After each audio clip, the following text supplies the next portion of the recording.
No ar, Faixa Livre, rádio jornalismo de verdade, a informação de primeira qualidade, a interpretação e os comentários das notícias, entrevistas, o contraditório.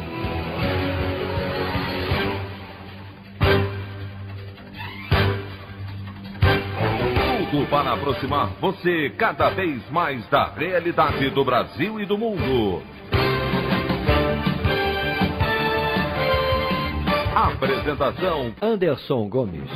Ex-diretor-geral da Polícia Federal Maurício Valeixo afirma em depoimento em Curitiba que o presidente Jair Bolsonaro queria alguém na chefia da PF com quem tivesse mais afinidade. Valeixo confirma também que Bolsonaro entrou em contato com ele na véspera de sua exoneração para questionar se a medida poderia ser publicada no Diário Oficial a pedido. Ministros da ala militar Augusto Heleno, Luiz Eduardo Ramos e Braga Neto falam nesta terça-feira à Polícia Federal em depoimento cercado por expectativas. Essas e outras notícias na edição desta terça-feira, 12 de abril do ano de 2020 do programa Faixa Livre.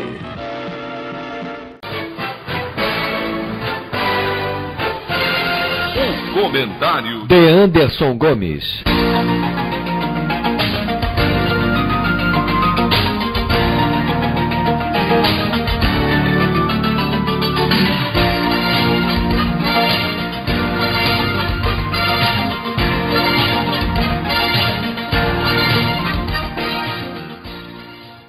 Bom dia, ouvintes. Nós temos discutido aqui, nesse espaço editorial, nos últimos tempos, as inúmeras iniciativas criminosas do presidente Jair Bolsonaro que dizem respeito não apenas às que se restringem ao campo da retórica, como sua negação da gravidade da pandemia do novo coronavírus, ou as declarações atentatórias ao Supremo Tribunal Federal e ao Congresso Nacional, mas sua tentativa de interferir em órgãos de Estado, como a Polícia Federal, para proteger os seus. À esteira desse debate, destacamos diariamente o fato de a esquerda ter um papel coadjuvante em um momento que exige a atuação firme das forças democráticas acima de qualquer interesse político-partidário. A respeito disso, eu gostaria de ler para os ouvintes a coluna do jornalista Ricardo Couto, publicada no último domingo pelo portal UOL, onde ele realça a fragilidade da atual gestão federal e de seus opositores, que levam o país para o caos absoluto.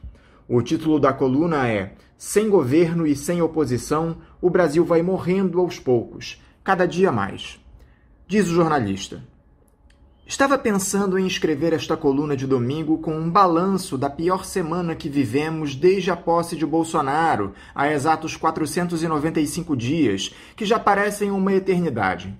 Foi a semana em que o Brasil superou a marca de 10 mil pessoas mortas na pandemia e o presidente afrontou as instituições, completamente alheio ao drama que o país está vivendo, só pensando em fazer churrasco no Alvorada e passear de jet ski no Lago Paranoá, como se estivesse de férias. Ao navegar no noticiário dos portais, fiquei ainda mais preocupado e desesperançado. Ainda não chegamos ao fundo do poço. Tudo pode sempre piorar. Não há risco de melhorar. Leio na manchete do Globo: mortes por coronavírus podem dobrar em 20 dias sem medidas de contenção, diz USP.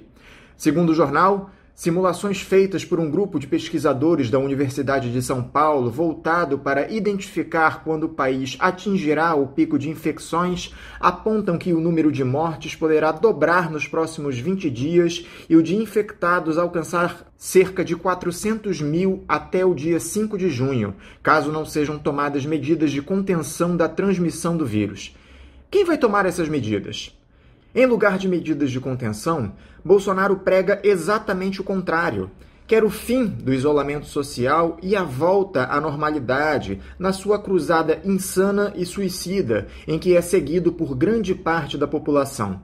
Se depender desse governo, as mortes pela pandemia e os casos de contaminação vão continuar se multiplicando, sem que haja um plano nacional de emergência para deter o avanço da Covid-19 em todas as regiões do país.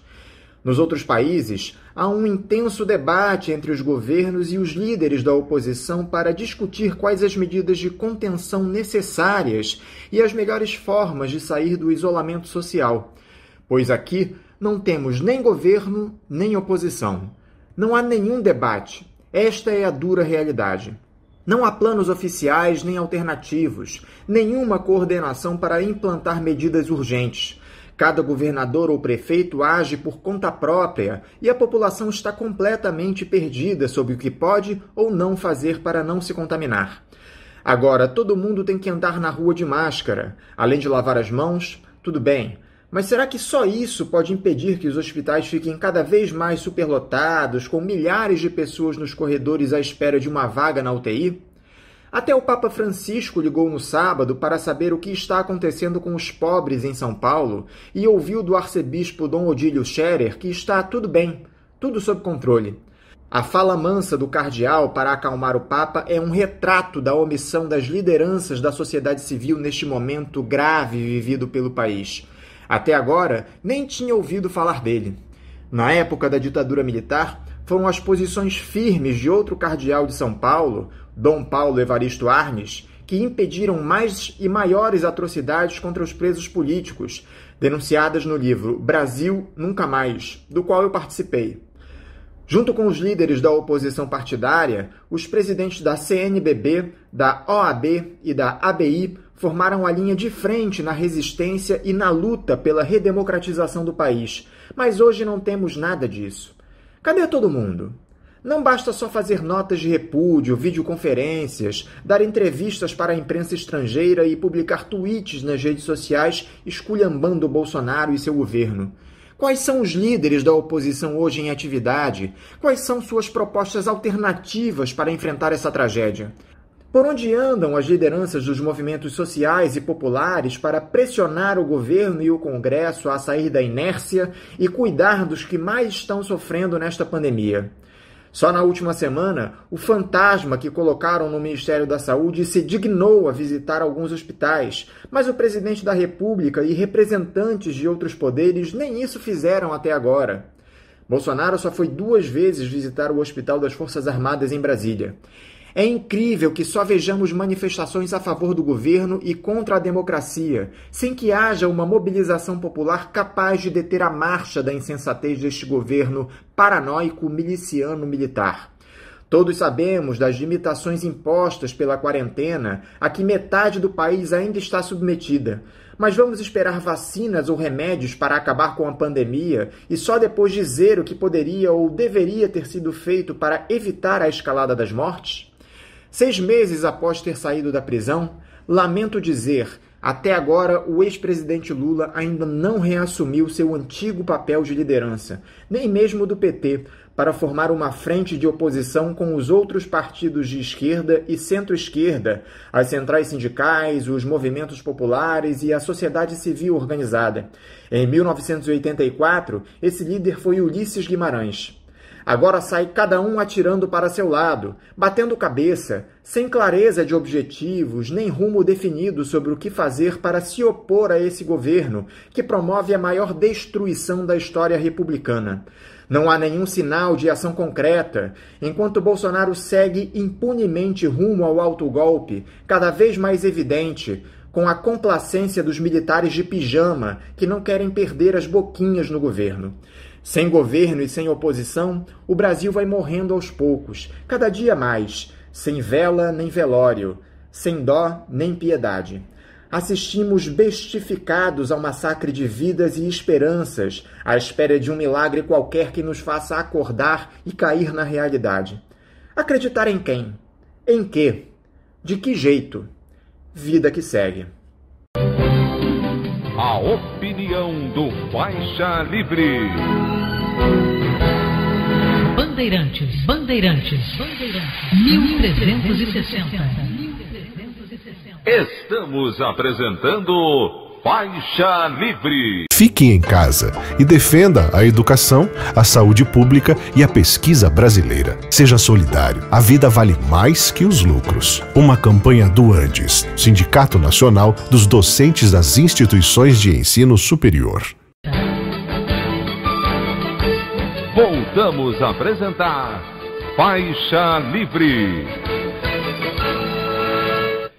Estamos de volta, ouvintes, com o início da edição de hoje do programa Faixa Livre, que tem na sua produção a jornalista Celeste Sintra, auxiliada pela também jornalista Natália Moraes, tendo no comando do áudio o Francisco.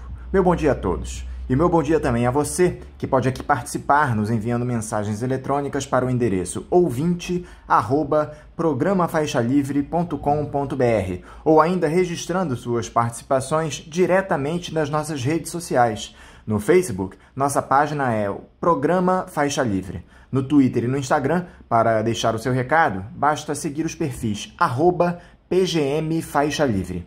Lembrando que as participações por telefone estão inviabilizadas, pois durante o período da pandemia do novo coronavírus, nosso programa está sendo gravado no dia anterior à sua veiculação.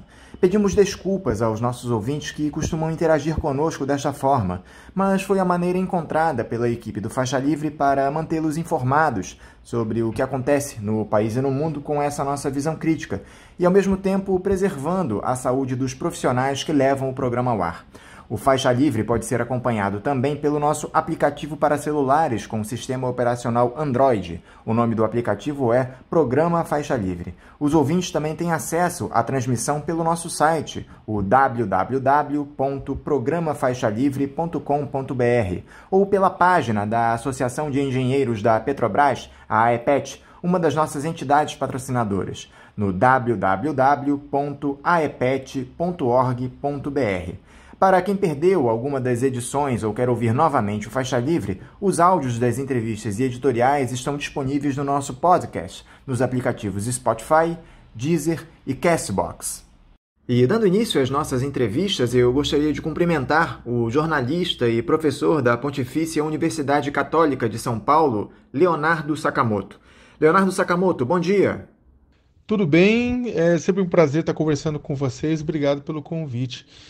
Muito obrigado, Sakamoto, por mais uma vez estar aqui conosco no Faixa Livre. Sakamoto, o país atravessa de longe o seu pior momento desde a retomada da democracia em 1985. Não apenas pela excepcionalidade provocada pela pandemia do novo coronavírus, mas pelo político que tem a função de tirar o país dessa crise sem precedentes. Jair Bolsonaro mostra seu esperado despreparo, já que, além de negar a gravidade da doença e colocar a saúde da economia à frente das mais de 10 mil vidas que já foram perdidas, acumula polêmicas, denúncias de interferências em órgãos de Estado e ameaças às liberdades individuais. Como é que você tem observado esse momento que o país atravessa, Sakamoto? Bem, olha, o Brasil vive realmente um momento complicado, realmente é o pior momento desde a redemocratização, mas isso não surgiu de uma hora para outra, não é que o jabuti está lá em cima do poste, ninguém sabe como ele chegou lá. Ele foi devidamente colocado de forma irresponsável por um monte de pessoas que, ao longo dos últimos anos, trituraram as instituições e fizeram com que esgarçaram as instituições e acharam que nada aconteceria. Né? Se falar que Jair Bolsonaro foi eleito simplesmente por fake news, ou que foi eleito por causa da facada, ou que foi eleito simplesmente pelo antipetismo, pelo lavajatismo, acaba também desconsiderando todo o processo, todo o discurso antissistêmico, antipolítica, né? Que ele capitaneou de uma forma bastante efetiva em cima de uma população que estava cansado tanto de questões econômicas e também de problemas econômicos, quanto cansado também dessa narrativa de que a corrupção era generalizada e a classe política não prestava de uma maneira geral. De uma sociedade que esgarçou as instituições por um processo de impeachment que desceu goela abaixo, foi de uma forma forçada, né? E que, na verdade, ia cobrar o seu preço, né? O pessoal dobrou as instituições e fez o que fosse necessário pelo impeachment e depois achou que não ia acontecer nada, claro que iria acontecer.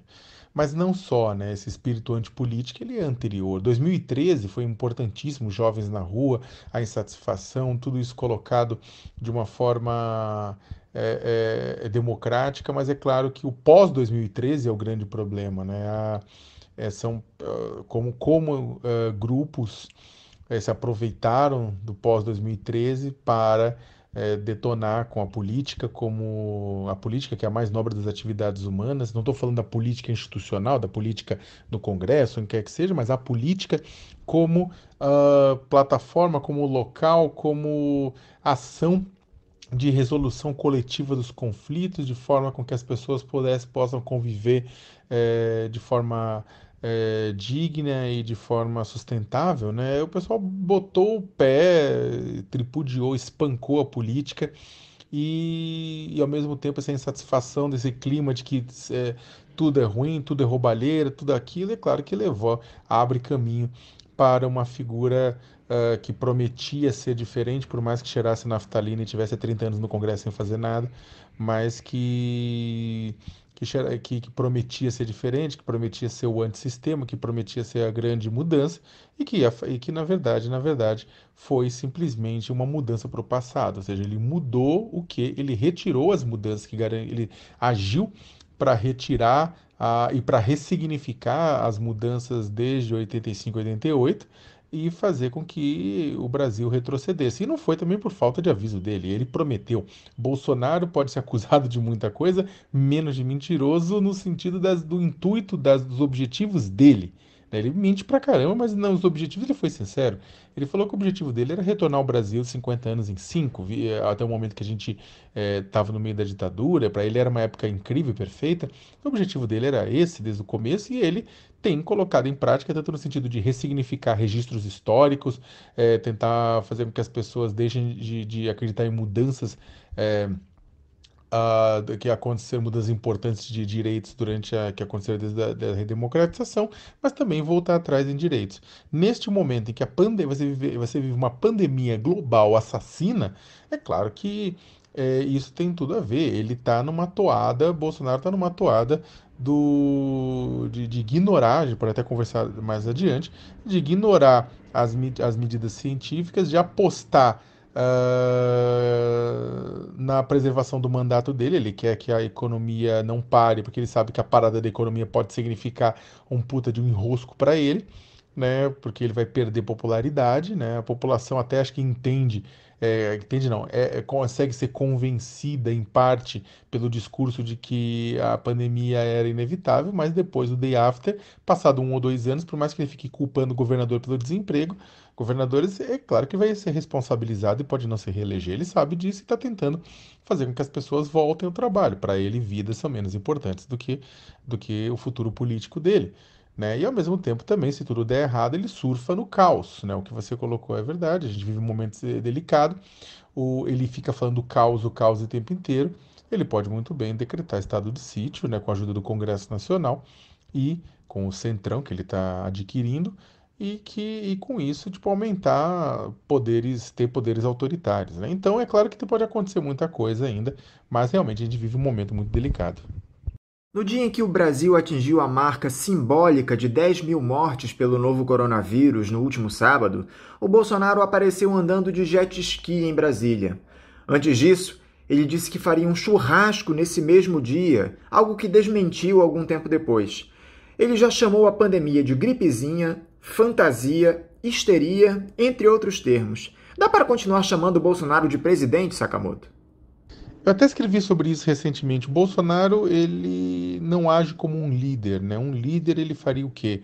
Ele não ia ficar jogando contra, não ia ficar simplesmente empurrando, ele ia através do exemplo, né? Ou seja, não ia fazer bobagem, não ia tentar promover a morte das pessoas através da ênfase no final das mídias sociais, em apoio a aglomerações, mas não só pelo exemplo, mas ele ia liderar o quê? Uma grande ação nacional no intuito de planejar o país para isso. Ele não planejou.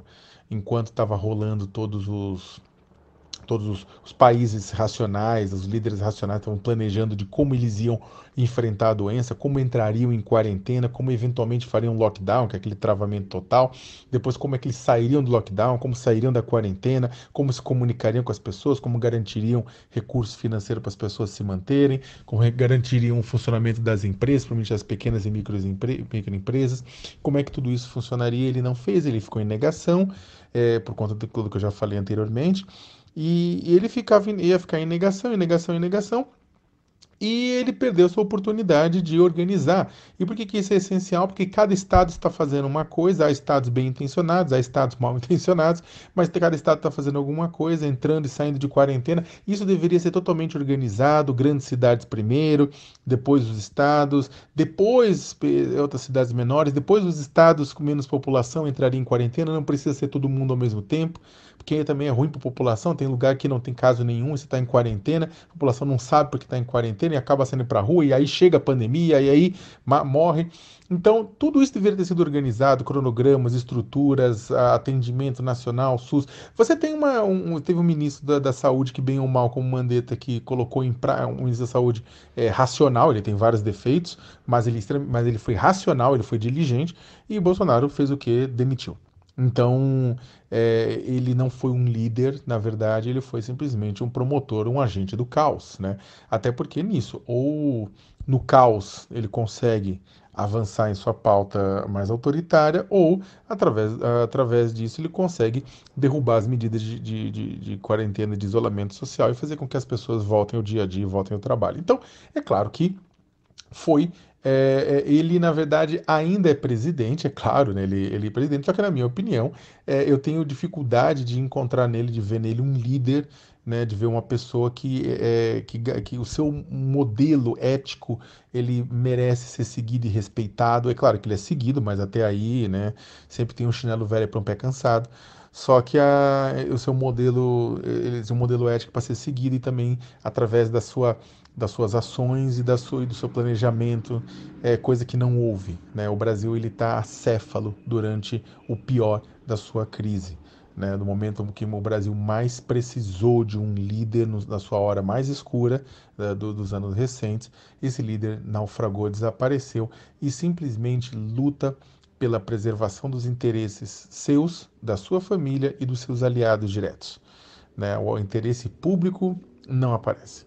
E, infelizmente, é isso que a gente vai ter por enquanto, né? Infelizmente, quando o Bolsonaro anda de jet ski, quando o Bolsonaro faz o churrasquinho, quando o Bolsonaro anda pelas ruas de Brasília, quando o Bolsonaro vai abraçar seguidores em um ato que pede a volta da ditadura, ele está simplesmente chamando, está simplesmente falando que a pandemia é uma gripezinha, que a pandemia é um probleminha, é uma histeria, uma fantasia, é a mesma coisa, é menosprezar para tentar derrubar as ações existentes de combate. Um dos maiores bens que a democracia nos oferece, Sakamoto, é a liberdade de imprensa. Infelizmente, temos visto a necessidade de reafirmar essa condição todos os dias. O presidente escolheu a imprensa como um de seus principais inimigos, com ofensas quase diárias a profissionais e veículos. Você, como jornalista, Sakamoto, como se sente com os inúmeros episódios de desrespeito e ataque à liberdade de imprensa cometidos pelo presidente? Os veículos de comunicação perseguem o Bolsonaro, como ele insiste em afirmar? Muita gente que está acompanhando só agora o trabalho da imprensa, o pessoal talvez não saiba, também a falta que uma educação midiática faz, mas a função primordial da imprensa é fiscalizar o poder, seja ele um poder social, institucional, político ou econômico. O principal motivo para qual a imprensa existe é exatamente isso. E por isso a imprensa tem um papel fundamental na democracia, né? Que é você fiscalizar o poder. É preferível alguém que fiscalize de uma forma dura demais do que uma forma mole demais. Muita gente não sabe e acha e como também está hiperpolarizada por conta desse fla-flu, acha que qualquer crítica aos seus heróis é visto como uma crítica a elas mesmas, né? Então é engraçado, a direita me reclama, fala, não, o Sakamoto só critica o Bolsonaro e tal, só que você vai pegar uma parte da esquerda também, da mesma forma como reclamava na época do governo Dilma, falou, Sakamoto só pega o pé da Dilma, fica falando de Belo Monte, fica falando de trabalho escravo, fica falando de trabalho infantil, de grilagem de terras, de questão indígena, né? E ainda hoje, a esquerda e a direita também me criticam assim. Então é normal, é normal esse trabalho da imprensa, é fundamental isso aqui.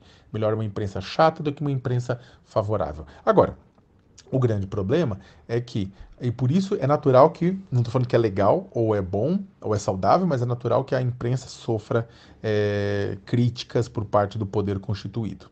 Se não sofrer, significa que seu trabalho não está sendo bem feito.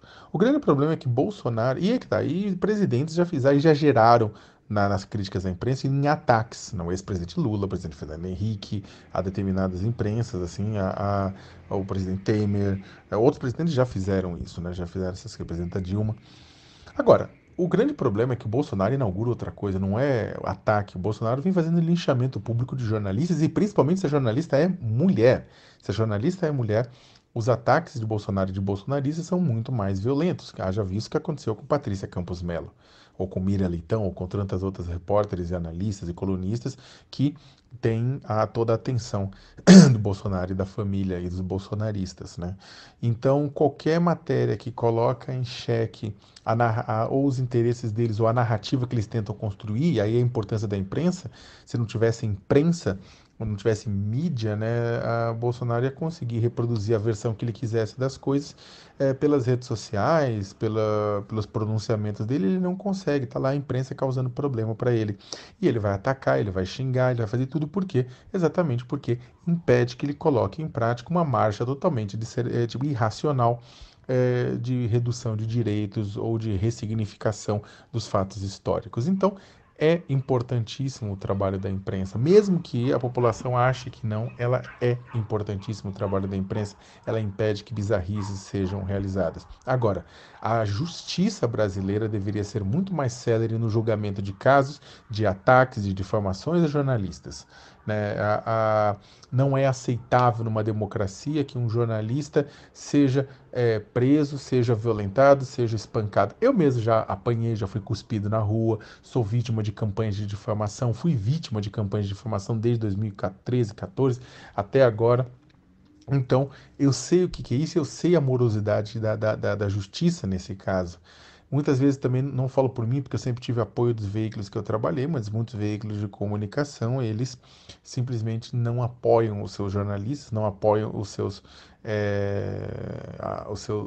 profissionais, também deixando eles ao relento, né? Então, além desse apoio que tem que ser garantido, e apoio que eu digo não é só também apoio jurídico, é manter remuneração em momentos difíceis como esse, né?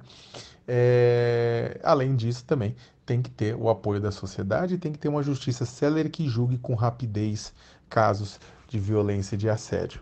Então, eu não estou dizendo que devemos ter uma definição do que é verdade ou mentira. Eu acho um absurdo definir por lei o que é fake news, essas coisas. Prefiro ter uma sociedade com fake news circulando do que um governo que defina o que é verdade ou mentira. Mas temos que ter uma celeridade no julgamento desses casos e que as pessoas sejam punidas por ameaçar de morte, por agredir, tudo isso mais. Não só porque um ataque contra um jornalista no exercício da sua profissão, seja ele de esquerda, de direita, de centro, que seja, não é apenas um ataque a ele, a uma pessoa, mas é um ataque à própria liberdade de expressão. Agora, a mobilização pelo afastamento do Bolsonaro da presidência cresce a cada dia, Sakamoto. O mundo inteiro já percebeu que o presidente é uma ameaça ao país por tudo que ele tem dito e feito. No Brasil, no entanto, as entidades da sociedade civil e as instituições parecem estar em uma paralisia coletiva. Essas notas em repúdio que são divulgadas a cada atitude irresponsável do ex-capitão do Exército têm pouca efetividade no embate que se dá contra a tirania que Bolsonaro e seus apoiadores protofascistas alimentam. Ainda que com todas as limitações que surgiram por conta da pandemia, não seria necessária uma postura mais incisiva das instituições como o Supremo Tribunal Federal e o Congresso Nacional, constantemente atacados pelo bolsonarismo? Eu tenho defendido bastante que, com todo respeito às notas de repúdio das instituições públicas, né? Eu acho que, claro, instituições privadas, nota de repúdio faz parte, articulação faz parte, protestos fazem parte. Agora, as instituições públicas, Congresso Nacional, Supremo Tribunal Federal, entre outras, eles têm outros mecanismos mais efetivos do que ficar declarando publicamente seu repúdio a isso ou aquilo. É necessário exercer a sua função de freios e contrapesos da República. Para quem não sabe, os três poderes, executivo, legislativo e judiciário, são igualmente importantes e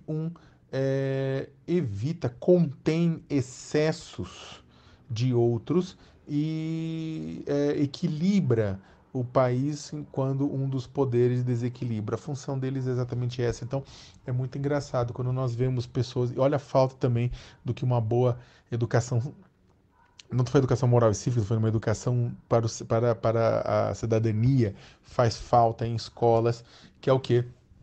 Pessoas, até de boa fé, né, chegam e reclamam que o Supremo Tribunal Federal está evitando, está limitando o poder do meu presidente. É exatamente isso. É esse o objetivo. Né? Esse é o objetivo. O judiciário, o legislativo, ele se contém-se, e o executivo tem que se conter e tem que moderar-se mutuamente. Isso de acordo com o quê? De acordo com a Constituição da República Federativa do Brasil. Aquele documento não é simplesmente para você apoiar no computador, regular a altura do monitor, não, aquele catatal lá, aquela Constituição, o objetivo aquilo é o manual de instruções do país, como usar, tá lá. Então o que acontece é que quando algum dos poderes ele avança o sinal da Constituição, não é porque você é fã do presidente que ele está certo. Não, ele tem que cumprir e os outros poderes têm que limitar. O problema é que os outros poderes não têm limitado como deveriam.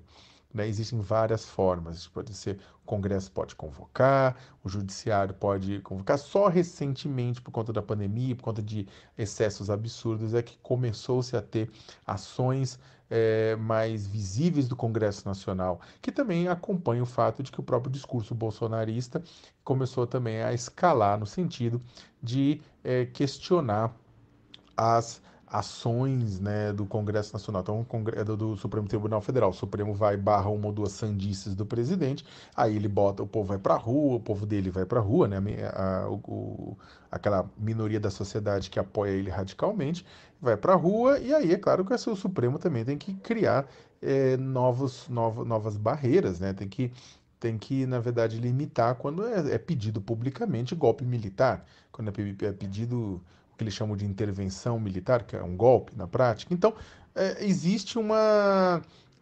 agora o Supremo começou a agir um pouco mais, só que mesmo assim ele ainda é muito frouxo.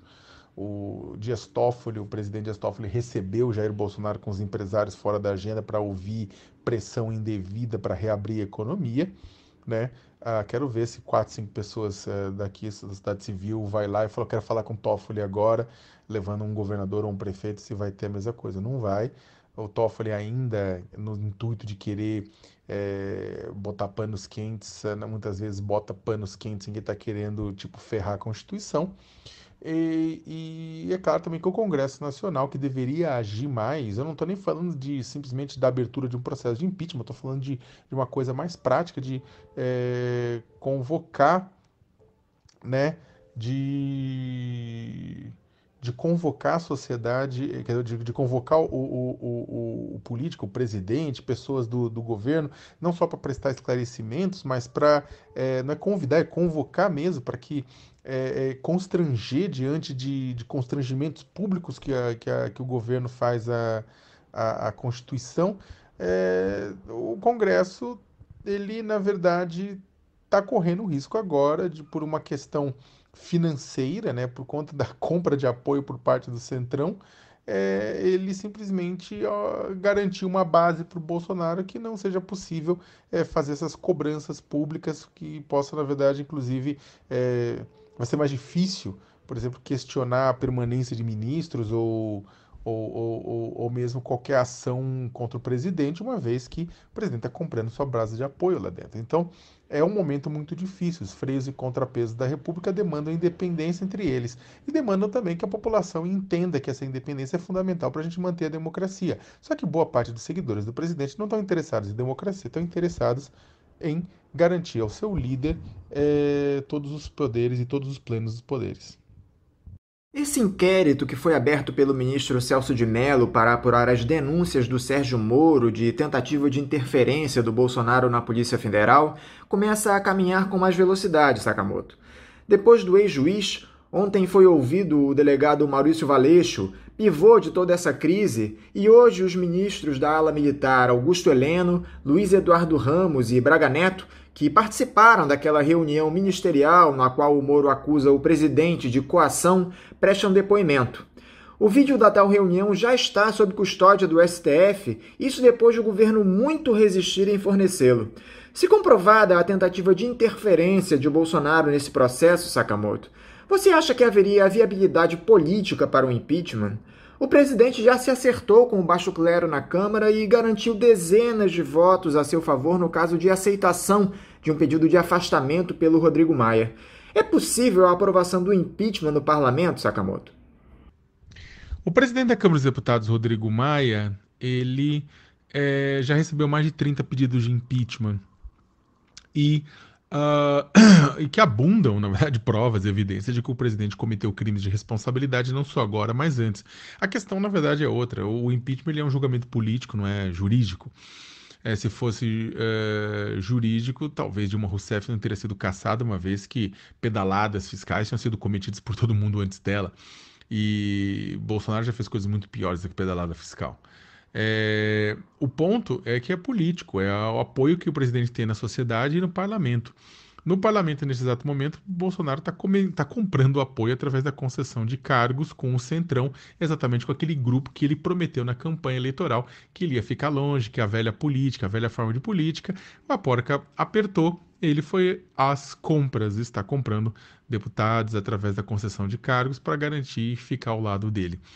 Ao mesmo tempo, ele está com 33%, 36% de aprovação, popularidade. Ele, com isso, ele não vai fazer um golpe, mas ele também, um autogolpe, mas também ele não vai sofrer impeachment, né? Isso aí vai se manter do jeito que está e ele vai se manter. A única coisa forte o suficiente para derrubá-la é se o número de mortos atingir uma casa absurdamente grande, mas mesmo assim nada impede que ele, com a quantidade grande de mortos ou de desempregados, ele acabe também assumindo alguma feição autoritária, baixando o estado de sítio, fazendo qualquer coisa desse sentido diante de protestos que podem surgir. E ele ou seja, eu não vejo possibilidade real da cassação do mandato de Jair Bolsonaro no curto espaço de tempo. Popularidade ele mantém. Ora, Temer com 5% se manteve porque ele tinha força no Congresso. Agora, Bolsonaro com uma força no Congresso por causa desse mercado que ele vai começar a tocar dentro de compra de votos e junto com o apoio de uma camada da população que não desgruda dele. Vamos lembrar que tem uma parte do pessoal que ganha abaixo de 5 salários mínimos e que está recebendo os índices informais, estão recebendo ajuda de R$600, que estão aprovando seu comportamento por conta exatamente da ajuda de R$600. Para ele ganha popularidade, ele perde nas classes A e B e ganha na C, D e E. Por mais que, é claro, que os R$600 sejam muito mais mérito do Congresso Nacional do que dele. Então, mas eu não vejo no curto prazo. Agora, se no longo prazo, até 2022, ele não garantir uma melhoria no desemprego que vamos ter de agora em diante, ele vai ser cobrado. Óbvio que, por enquanto, ele vai vender a imagem de que tudo isso foi praga do Egito, que seria impossível derrubar, seria impossível lutar contra, que ia acontecer, mas até 2022 ele vai ter que ter garantido aumento de emprego, senão ele não se reelege, né? A população até aceita a questão de corrupção, como aconteceu no Mensalão, havia uma avalanche de denúncias de corrupção. O governo Lula foi reeleito em 2006, porque a economia estava crescendo em céu de brigadeiro. Agora, com denúncias contra Bolsonaro, que já existem, mais as mortes que vão estar nas costas dele, mais a questão da economia que, se não deslanchar, se não retomar os empregos, aí ele tá frito.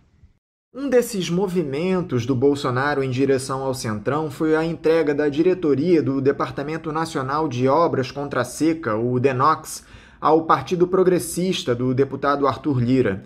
Só que o DENOX, curiosamente, é apontado pelo Tribunal de Contas da União como um dos órgãos do governo federal mais suscetíveis ao risco de fraude e corrupção. Além disso, o parlamentar que indicou o novo diretor do órgão, o Sebastião Oliveira, do PL de Pernambuco, foi alvo de um mandado de busca e apreensão na última semana na Operação Outline, que investiga desvios de recursos públicos destinados a obras de requalificação da BR-101. É um prato cheio para essa turma, não é, Sakamoto? O grande problema é que o Bolsonaro, ao fazer isso, ele reproduz o comportamento fisiológico conhecido pela gente do Congresso Nacional com o Poder Executivo. Ele que havia prometido que estabeleceria uma nova política, uma nova forma de fazer política, de convencer os deputados e senadores pela mérito das suas pautas e não necessariamente pela distribuição de cargos, de favores, de recursos. Ele já tinha feito isso, não é novo, ele já tinha feito isso na reforma da Previdência e agora ele está fazendo na compra de cargos. É claro que na distribuição de cargos. Na reforma da Previdência, isso inclusive interessava muito a elite brasileira e é por isso que as pessoas não falaram tanto, mas foi comprado com a liberação de emendas. Emendas e cargos são coisas que fazem parte da democracia. O problema é quando isso é liberado sob a condição de haver um apoio político, haver olha, eu só vou te liberar isso se você fizer isso por mim, tá? A população dos lugares, elas precisam de obras, precisam de recursos, então elas não podem ficar reféns de governo, do acordo, desse tipo de acordo entre governos e parlamentares. Há políticos de esquerda e de direita que defendem, dizem, não, isso aí faz parte, a sustentabilidade, é o governo, é garantir apoio. É compreensível que partidos que vão para a base de apoio do governo façam parte da gestão do governo. O que não é compreensível é que eles procurem exatamente o filé. Na verdade, ninguém está interessado. O que parece que o pessoal não está interessado na gestão, o que parece com esse tipo de ação é que eles estão interessados em instituições que podem garantir recursos, garantir dinheiro para eles e para os seus filiados, né, os seus amigos. Então, na verdade, não está se procurando... ninguém fala assim, nossa, eu quero ficar com um Ministério X, porque aqui a gente pode implementar excelentes políticas para combater a fome, a miséria, melhorar a saúde e a educação. Não. Eles querem ficar com áreas exatamente que dá dinheiro ou que pode levar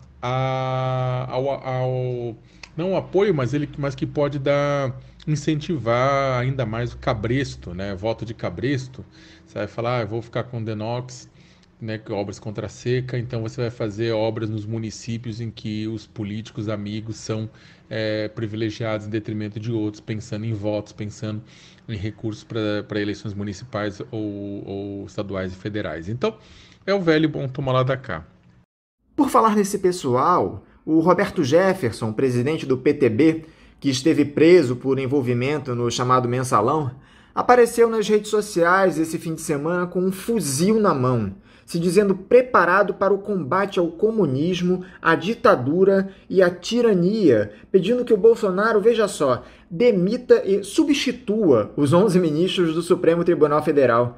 E parece que o caso desse senhor ultrapassa os limites da política. Ele precisa de uma interdição, não é, Sakamoto? Roberto Jefferson é um caso clássico de alguém que faz tudo para agradar o cliente. O cliente da vez é Bolsonaro. Ele vai fazer tudo para agradar Bolsonaro, da mesma forma como ele fez bastante coisa para agradar outras pessoas antes, né? Ele é um sobrevivente, ele é daqueles animais que sobrevivem a uma hecatombe nuclear, comendo de tudo, passando por cima de tudo e de todos. Fazendo o que for necessário, por mais nojento que seja. Eu acho que, quando ele fala isso, é claro que ele não é ninguém, né, institucionalmente, não é um deputado, por mais que coordene partido, tudo, mas ele não é alguém, por exemplo, muitos deputados do PTB não fariam exatamente essa declaração. Agora, ele faz para mostrar o nível de promiscuidade, o nível de proximidade que ele quer estabelecer com o governo, né? Ele lembra muito alguns ministros do governo Bolsonaro, para mostrar que são... O Bolsonaro deve ter isso, deve ter o que aconteceu também com vários ministros, que é para se mostrarem próximos dele, esses ministros dão declarações bizarras. Isso tem acontecido desde o início do mandato e vai continuar acontecendo. Agora, essa base de apoio bolsonarista, Sakamoto, se teve o desembarque dos entusiastas da Operação Lava Jato, conta ainda com aqueles conservadores mais radicais e com parte da ala militar. É justamente sobre esses militares que eu gostaria de dialogar com você agora, porque me parece que até eles estão divididos. Aquele setor que ocupa centenas de cargos no governo, apesar de demonstrar um certo constrangimento com determinadas atitudes do presidente, segue na defesa do Bolsonaro. Já a alta cúpula das Forças Armadas, como o comandante do Exército, o general Edson Puyol, se mantém afastada do ex-capitão do Exército e garante a defesa da Constituição a qualquer custo. Eu queria sua análise para o papel desses militares nesse momento. Dá para acreditar que eles estão comprometidos com a democracia? Nenhuma categoria, não dá para dizer que uma categoria de Estado como as Forças Armadas, né, elas sejam golpistas ou sejam democráticas por inteiro, né? Você tem grupos, você tem dinâmicas internas, você tem, por exemplo, os praças, você tem soldados, cabos, sargentos, que muitos deles apoiam as loucuras que Bolsonaro fala, acha que é correto, muitos deles até defendem golpe militar. Você tem, por outro lado, uma parte da cúpula, também não é toda a cúpula das Forças Armadas, mas uma parte da cúpula das Forças Armadas que publicamente tem garantido a sua independência e reafirmado que as Forças Armadas servem ao Estado brasileiro e não a um grupo político, a um governante específico.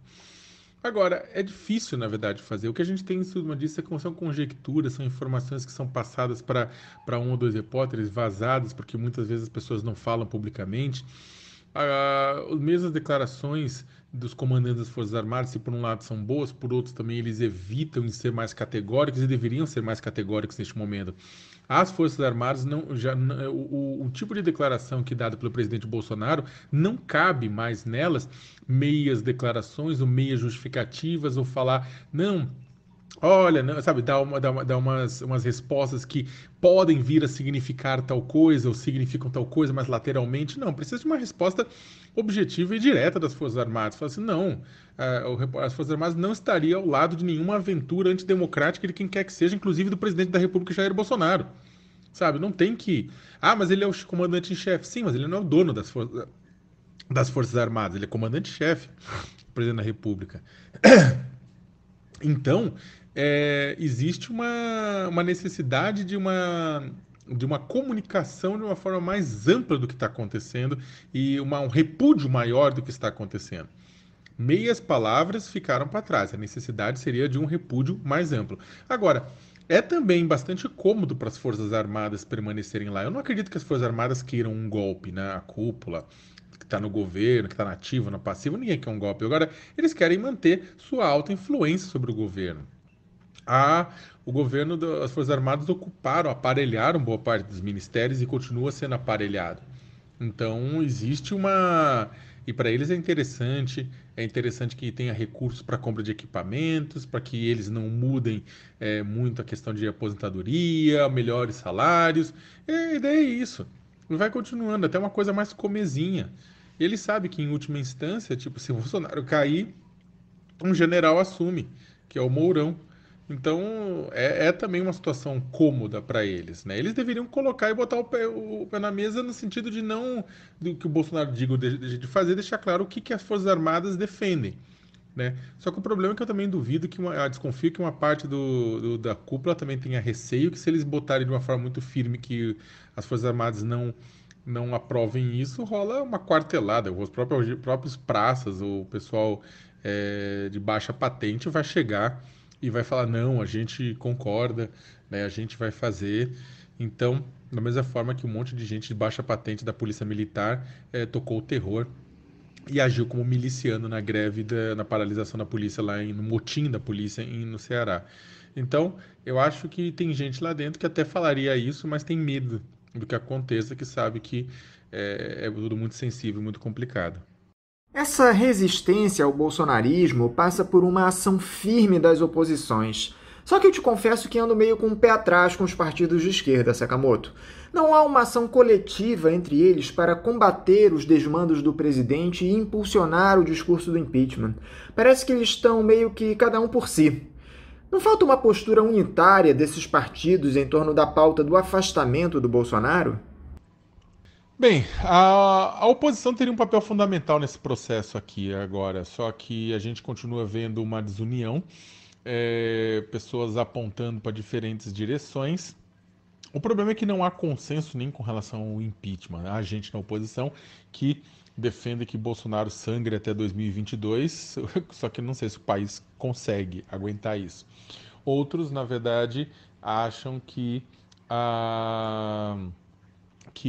deve-se primeiro construir uma situação social e deve-se ter ação de rua, mas como neste momento as pessoas não estão podendo ir para a rua, né, você não tem como gerar mobilizações de massa e por isso dificilmente vai haver um impacto junto aos deputados que estão indecisos ou que são contrários a isso, né? Então a pandemia, o problema da quarentena ou do lockdown é exatamente isso. Não tem protesto de rua e me desculpe, protesto pela internet não tem esse tipo de efeito.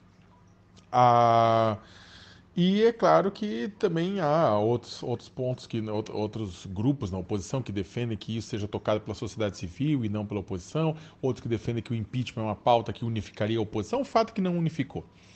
A oposição tem tido um comportamento importante no sentido da aprovação de medidas para defender os trabalhadores, desempregados, informais, durante a crise, para aprovar esse tipo de ação.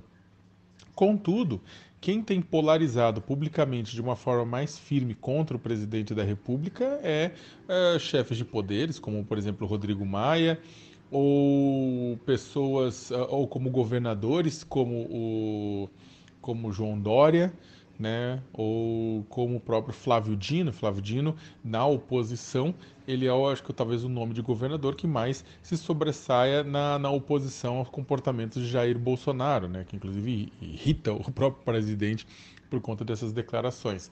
Eu acho que, no caso, o PT, por exemplo, ou outros partidos, os governadores dão declarações aqui e ali, o PT reclama que a mídia não dá tanto espaço para eles, que é por isso que eles não falam tanto. Só que também tem uma questão de que eu acho que existe o ponto do protagonismo, né? Dória e Witzel são muito mais protagonistas neste momento do que qualquer outro governador, por conta do tamanho dos estados deles e por conta do tamanho da catástrofe nos estados deles devido ao Covid-19, e Rodrigo Maia como presidente na Câmara também. Os presidentes de poderes ou os governadores que têm cargo, estão em estados que são chave nesse processo, é claro que se sobressaem, nenhum deles é de esquerda neste momento, né? Então, é claro que existe uma situação. Só que sim, eu acho que de uma maneira geral que a esquerda está muito, não vou dizer apática, porque não é todo mundo também, mas eu acho que está desorganizada, isso sim. Faltam costuras entre as lideranças, falta até o reconhecimento de liderança, há brigas entre lideranças o tempo inteiro ainda pela hegemonia da esquerda, olhando para 2022. Então, o problema é que se você tem uma esquerda desunida, como é que você vai ter a construção de uma ação comum para vender a sociedade como isso? Ou como é que você vai construir uma oposição sistemática a Bolsonaro? Porque as pessoas falam, não, a oposição à defesa da democracia, isso aí não precisa de projeto. Precisa sim. Qual que é o projeto alternativo que se está se vendendo para a crise? Então, precisaria do pessoal, todo mundo falar, a oposição fala mais ou menos a mesma língua, deveria falar a mesma língua para as pessoas. Eu acho, sinceramente, que eu não sei se isso vai dar tempo de acontecer durante, né, a oposição. E mesmo, é claro que, e por conta desse, como eu falei também, desse posicionamento, dessa posição em que eles estão no tabuleiro neste momento, também torna tudo muito mais fraco. É claro, é relevante o papel de determinados indivíduos, determinados atores, mas outros atores estão deixando a desejar. Para encerrar, Sakamoto, a Covid-19 se apresenta como uma das doenças respiratórias mais letais da história moderna. O número de mortos mundo afora já passa da casa das centenas de milhares. São mais de 4 milhões de pessoas diagnosticadas com o novo vírus no planeta, fora os incontáveis casos de subnotificação. Você que já cobriu conflitos armados, ocasiões onde houve desrespeito aos direitos humanos no Timor-Leste, em Angola, no Paquistão, já se deparou com uma situação de pânico coletivo semelhante a essa provocada pela pandemia?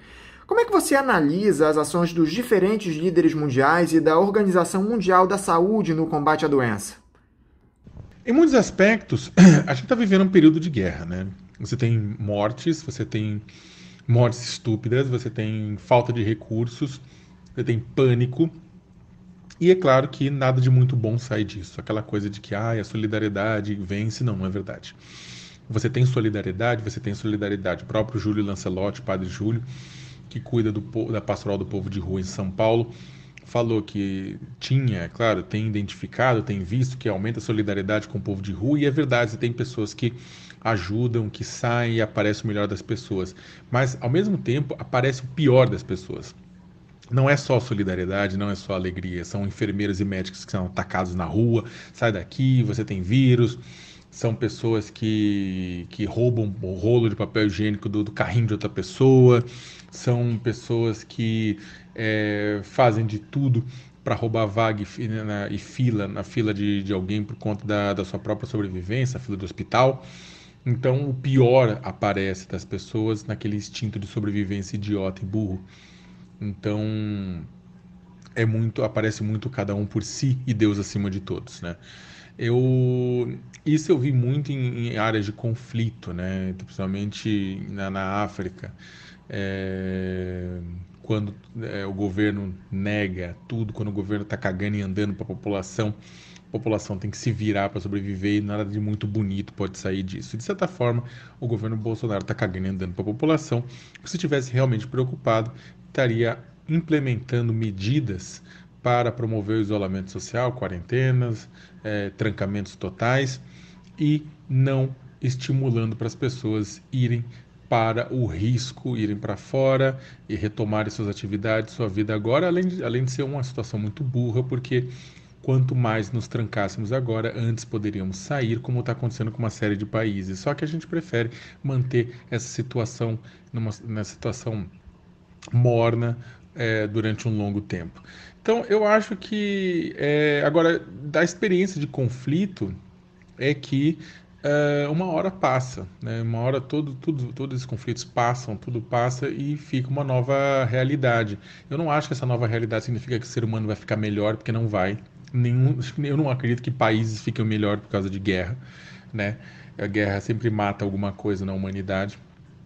Mas eu acredito que as relações sociais vão mudar de forma significativa, né?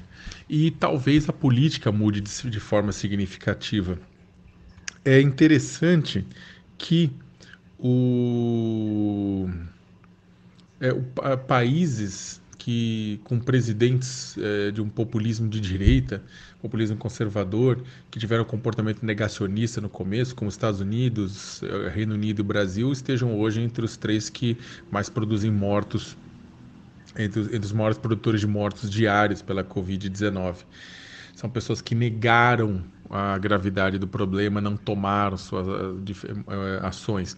A diferença é que, claro, os países têm sua diferença, o Brasil e o Reino Unido têm seus sistemas públicos de saúde, os Estados Unidos não têm. Agora, os Estados Unidos e o Reino Unido, hoje os gestores de lá, por mais que sejam pessoas ainda extremamente complicadas, eles assumem que o problema existe, que o risco existe e pediram quarentena e tudo isso mais. Enquanto o presidente do Brasil se soma a outros 3 países como Turcomenistão, Bielorrússia, esses países que bem menores, que não acreditam na gravidade do problema. O Brasil hoje o Bolsonaro é visto como um dos principais riscos sanitários globais. O mundo tem enfrentado problemas, principalmente as gestoras mulheres têm enfrentado o problema de uma maneira muito melhor que os gestores homens, né? Alemanha, Nova Zelândia, Dinamarca, tem se mostrado muito melhor do que outros países, né? Do que a Espanha, do que a Itália, do que os Estados Unidos, do que o Reino Unido, do que o Brasil, do que o Equador, então, do Irã.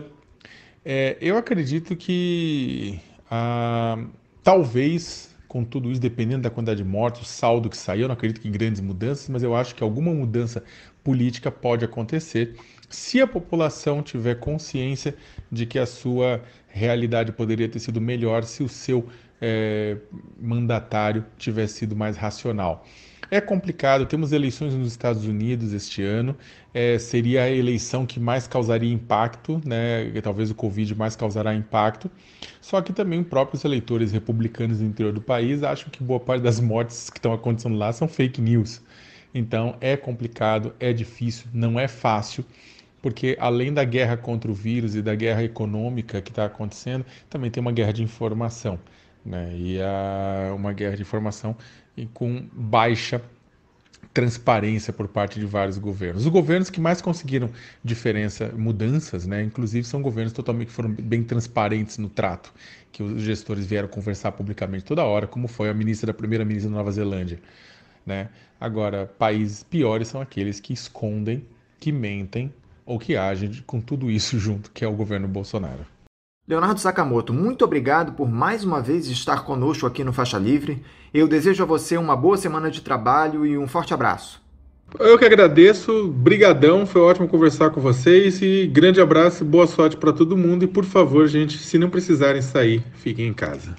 Conversamos aqui com o Leonardo Sakamoto. Ele é jornalista e professor da Pontifícia Universidade Católica de São Paulo, a PUC.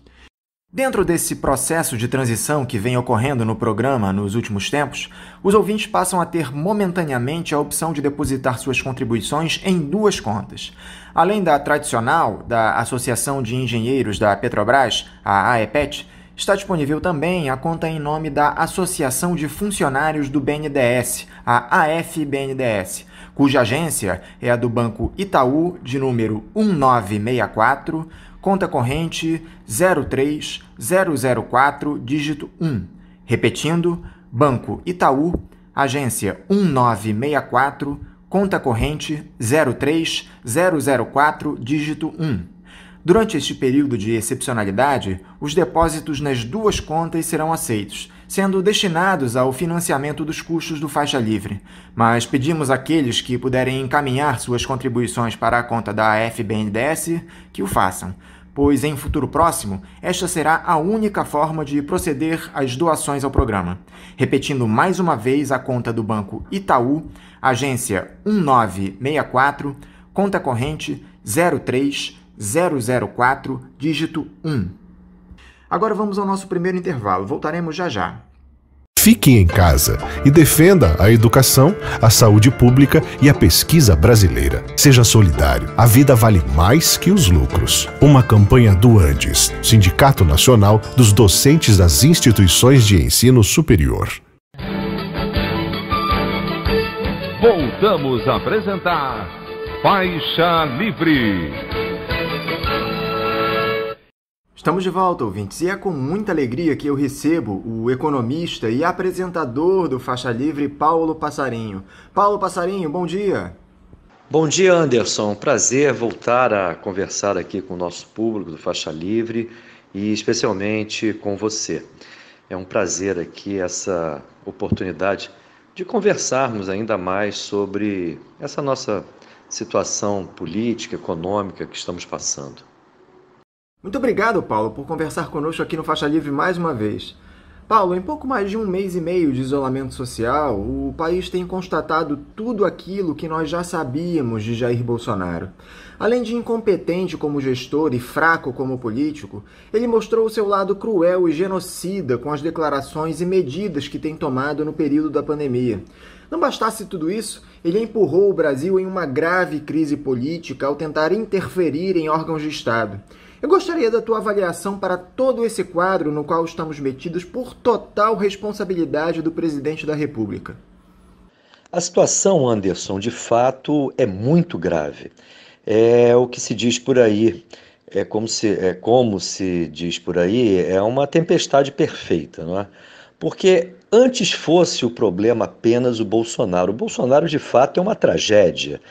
Mas é uma tragédia onde a sua incompetência, vamos assim dizer, ou a sua crueldade, ou esses seus traços genocidas de comportamento, e essas características do Bolsonaro devem ser vistas dentro do contexto do projeto político que o Paulo Guedes, que os generais que os acompanham a Bolsonaro e Paulo Guedes, apostam.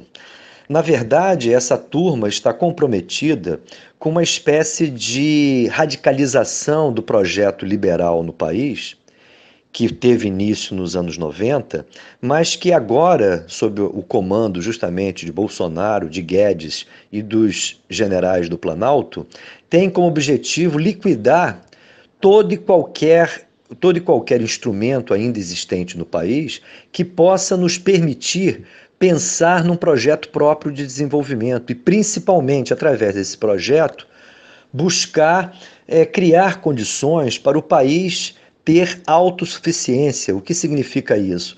O Brasil ter condições de produzir tudo aquilo que precisa para o seu povo. Aliás, essa, em última instância, deveria ser a principal questão a embalar os sonhos e objetivos de qualquer político sério no Brasil. O Brasil precisa ser um país que responda por ele mesmo. Não há nada que nos impeça disso. Nós temos território, temos população, temos uma estrutura industrial que, ainda que combalida, pode nos servir para pensar o futuro e temos todas as condições de sermos uma nação independente. O que nos impede disso é a nossa própria elite, que não tem a elite econômica, que não tem essa pretensão. Ela se contenta em ter um papel subordinado junto às burguesias internacionais, junto aos países mais fortes do capitalismo global. Eles preferem ser sócios menores, colocando especialmente o nosso povo, a imensa maioria da nossa população, numa situação muito grave. Então, muito além da pretensa incompetência do Bolsonaro ou dos seus traços de uma personalidade doentia, o que está em curso e é mais preocupante é esse projeto de destruição, foi uma palavra já usada pelo Bolsonaro, se não me engano, numa entrevista nos Estados Unidos, ou como eu ironizo sempre aí no programa, ou ironizava, ao chamar as palavras do general Mourão como mais sensatas. O Mourão prefere chamar de desmanche. Tudo isso é uma tremenda irresponsabilidade e ações criminosas, que são, na verdade, as características principais do projeto aí do Bolsonaro, do Guedes e dos generais que lhes dão respaldo lá no Palácio do Planalto, né? Então é uma situação extremamente grave. E esse inquérito da Polícia Federal a respeito das denúncias do ex-ministro Sérgio Moro, Paulo? O próprio Moro já prestou depoimento. Ontem o Maurício Valeixo e o Alexandre Ramagem falaram. Hoje são os ministros da ala militar e durante a semana outras pessoas ligadas a esse episódio serão ouvidas. A gravação daquela reunião citada pelo Moro já está nas mãos das autoridades de investigação. Dá para acreditar em um resultado para esse inquérito que possa trazer problemas ao Bolsonaro? As instituições estão de fato comprometidas com a legalidade?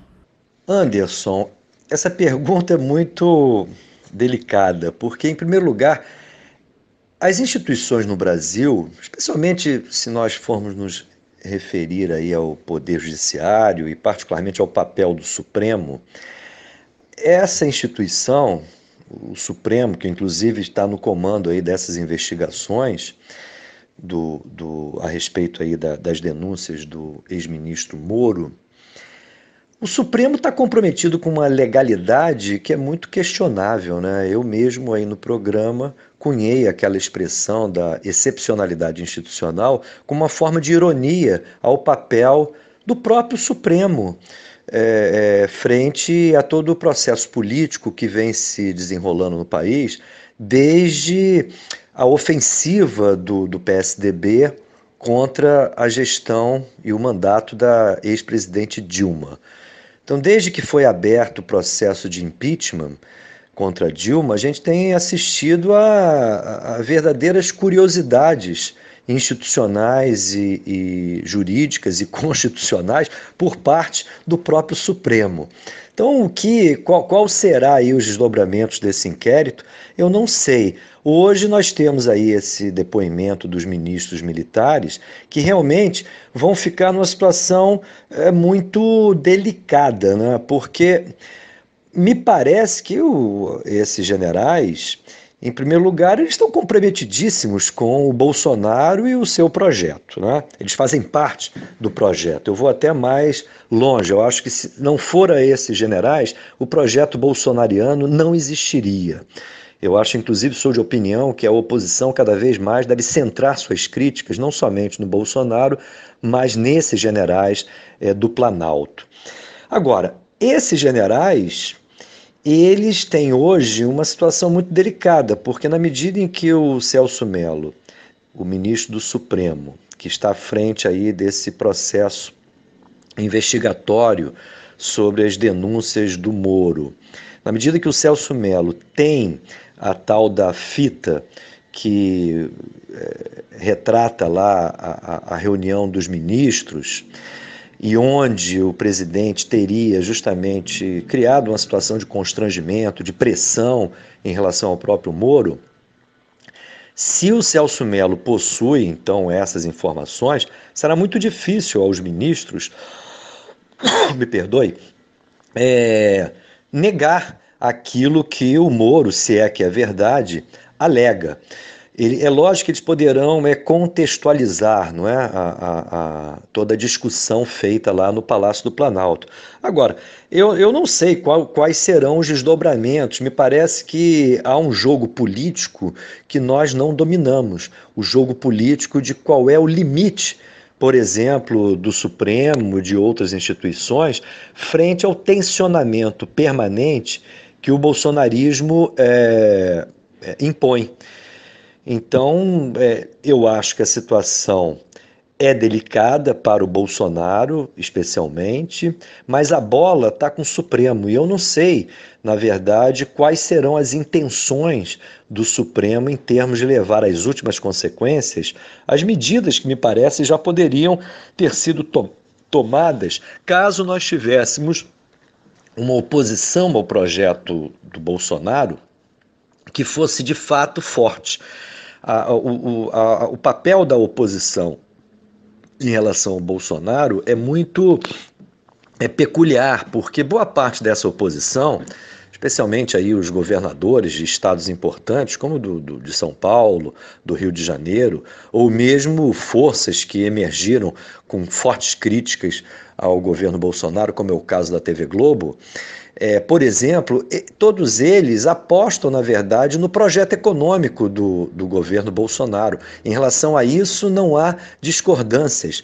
Há discordâncias em relação à posição política, aos métodos do Bolsonaro. Mas em relação a esse projeto de radicalização do liberalismo no país, não há divergência alguma. Então é uma oposição também muito frágil. Eu não sei até que ponto essa oposição, a oposição, vamos dizer, da direita, essa oposição, até que ponto ela tem interesse hoje em um impeachment, por exemplo, do Bolsonaro. Muitas vezes eu acho que esses setores se utilizam da pressão do impeachment muito mais para procurar arrancar concessões do que propriamente dar fim ao governo Bolsonaro. Então é uma situação muito peculiar e onde nós da esquerda, do pensamento progressista, cada vez temos menos influência nesse jogo de pressões e contrapressões.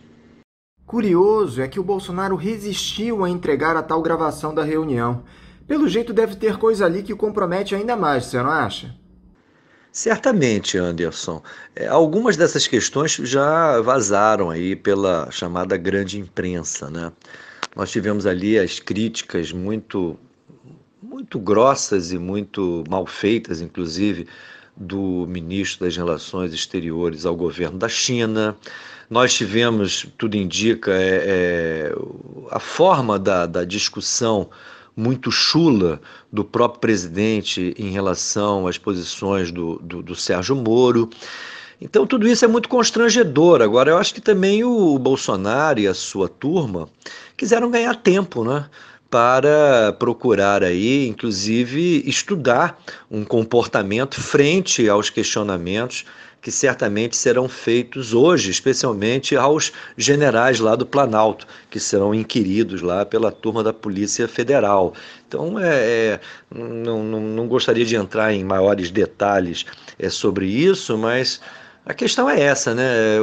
Há partes aí dessa reunião ministerial que são muito constrangedoras em relação, inclusive, ao próprio Supremo. Parece que houve agressões verbais aos ministros do Supremo nessa reunião e, ao mesmo tempo, então, havia a necessidade aí, o interesse em procurar não entregar imediatamente essas fitas. Houve, inclusive, iniciativas para procurar que essa entrega fosse apenas de trechos da reunião. E ao mesmo tempo acho que teve esse aspecto aí de se tentar ganhar tempo, né, para que a turma lá do Planalto organizasse melhor como deve ser o seu comportamento, especialmente em relação a esse esperado depoimento dos generais do Planalto, que será dado hoje, né? Qual você espera, Paulo, que seja a postura desses ministros militares que vão prestar depoimento hoje? Eles podem entregar o discurso ameaçador do ex-capitão do Exército ou devem negar as denúncias do Moro sob o risco de serem desmentidos pelas imagens do vídeo? Esse pessoal está comprometido com o bolsonarismo até o pescoço, não é? Não somente comprometidos, né, até o pescoço com Bolsonaro, não é, Anderson? Esses generais do Planalto, me parece, são peças fundamentais do projeto bolsonariano. Eu diria que sem o concurso dessa turma, e vou dar o nome, Eduardo Vilas Boas, Fernando Azevedo e Silva, Augusto Heleno e o Braga Neto. Esses generais, não fossem eles, eu acho que dificilmente o próprio Bolsonaro jamais teria sido eleito presidente da República. Me recordo aqui, inclusive, a menção que foi feita pelo próprio Bolsonaro quando da posse do general Fernando Azevedo e Silva como ministro da Defesa, e onde o Bolsonaro claramente atribuiu ao Vilas Boas o fato de ele ser, naquele momento, presidente da República. E isso eu, inclusive, cobrei várias vezes aí no programa de membros da oposição, que esse tipo de questionamento deveria ser feito, inclusive, no parlamento, convocando o Eduardo Vilas Boas a prestar esclarecimento. Afinal de contas, ele era comandante do Exército, do governo Temer, e como se explica ele ter sido uma figura tão importante na eleição de um candidato da oposição? Então, essas questões precisam ser esclarecidas. Agora, de fato, os generais, me parece, encontram-se numa situação muito peculiar, porque eles não poderão negar o que o Moro alega, e se isso for de fato comprovado por essas fitas de áudio e vídeo da reunião ministerial. O que talvez eles possam fazer, e isso eu já destaquei na minha resposta anterior, é talvez contextualizar as próprias palavras do Bolsonaro em relação ao Moro, em relação às suas demandas junto à Polícia Federal. Agora, como que isso será também avaliado lá pelos investigadores da Polícia Federal, pelo próprio ministro Celso Mello, também isto é uma incógnita. Eu acho que todas essas variáveis estão subordinadas a uma lógica política que nós não temos, nós da esquerda, dos setores progressistas, nós não temos hoje muito controle ou muito domínio, né? A bola está sendo jogada, na verdade, pela direita, a bola a respeito do próprio destino do Bolsonaro. Paulo, uma questão que aparece de maneira recorrente nas nossas conversas diz respeito ao papel das oposições no país diante desse momento de excepcionalidade. Parece que há um amedrontamento coletivo dos partidos de esquerda, aliado a uma falta de unidade. Cada partido parece ir em uma direção diferente. Está faltando liderança para coordenar o Fora Bolsonaro, Paulo? Sim, eu acho que falta liderança, mas essa situação é reflexo de uma outra muito mais grave. Na verdade, a grande força da política da esquerda brasileira era o PT. O PT era a vanguarda de luta contra o projeto liberal. Isso nos anos 90, antes do PT chegar ao governo federal. O que nós observamos, uma vez o PT chegando no governo federal, foi aquela metamorfose que a gente conhece muito bem, a gente sempre destaca aí no programa, a respeito de uma certa conversão do PT por uma questão de governabilidade, ao modelo liberal. A verdade é essa, não é? Um governo que chega ao Palácio do Planalto com fortíssimas críticas a todo o processo que foi desencadeado no Brasil a partir do Plano Real. E ao chegar lá, escolhe como caminho econômico a reafirmação desse projeto, inclusive com a nomeação do senhor Henrique Meirelles para o comando do Banco Central e do senhor Antônio Palocci para o Ministério da Fazenda, e com todas as medidas que foram tomadas, de reforço, na verdade, do ajuste fiscal, em determinado aspecto das próprias privatizações, das liberalizações, tudo isso fez com que houvesse um deslocamento no campo político brasileiro de forças que estavam à esquerda para o centro, inclusive namorando com a direita. Nisso, a esquerda que não se rendeu, não se vendeu, em primeiro lugar, passou a ter um papel muito minoritário. E, além disso, essa esquerda que não se vendeu, não se rendeu, apesar de resistir a todas as iniciativas liberais do governo de Lula e do governo de Dilma, por outro lado, essas forças não tiveram capacidade de apresentar ao país uma alternativa de projeto. De alguma maneira, essas forças mais à esquerda ficaram muito mais num plano denuncista, num plano de resistência, do que propriamente num plano de protagonismo de uma nova proposta para o país. Somado a isso, frente à ofensiva que se deu da própria direita contra o governo do PT, a partir do primeiro mandato mesmo da Dilma, mas principalmente a partir da sua reeleição, naturalmente, por uma questão de defesa da democracia, esses setores cada vez mais passaram a se confundir com o próprio PT. Então, nesse sentido, a oposição, como protagonista de um novo projeto, ela se fragilizou muito. Ela, a rigor, hoje não somente não tem lideranças, mas me parece faltam ideias claras de como enfrentar esse conjunto de fatores que mergulham o país numa crise inédita. E existe, principalmente, me parece, do ponto de vista simbólico, algo muito preocupante. O fracasso do PT como governo federal implicou uma perda de credibilidade da esquerda em relação à sociedade brasileira. Essa que é a grande questão. É muito difícil sustentarmos posições distintas, mesmo aqueles que na esquerda sempre fizeram oposição ao governo Lula ou ao governo Dilma. É muito difícil para esses setores, e que dirá para o próprio PT e seus aliados, nesse momento, levantarem alto e bom som medidas que seriam absolutamente necessárias, como, por exemplo, uma reforma tributária para valer. Afinal de contas, por que o PT não operou essa reforma tributária?